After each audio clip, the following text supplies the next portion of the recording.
Welcome to part 2 of Esri Canada's Address Manager instructional video series. In this session, we'll look at the map tools and then how to place addresses in multiple parcels and buildings. The map tools on the right include layers, tables, base maps, legend, bookmarks, measure, and print. The layer tool lets you arrange the drawing order, display or not display that particular layer, open the table, or display the layer's extent. The Tables tool allows you to open non-layer tools such as the Master Street Index. The Base Map tool allows you to select any one of the available base maps. However, note that most of the time you will not see the base map if the parcel layer is displayed. The Legend tool displays the legend for every layer that has display enabled. Of particular interest here is the site address point legend, which displays the status symbols for the addresses. The Bookmark tool allows you to place a bookmark so that you can return to any point on the map. The Measure tool provides the capability to make linear or area measurements on the map.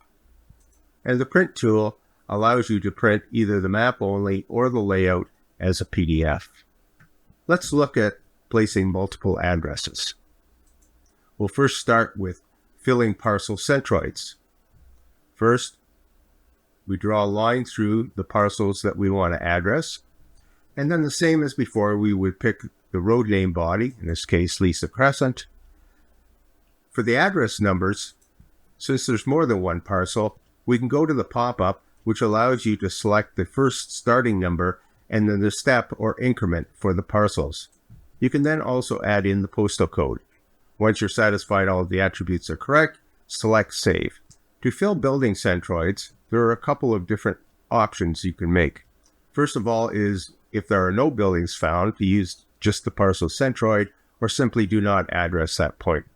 Also, when multiple buildings are found on a parcel, you can use the largest building or you can address all of the buildings on that parcel.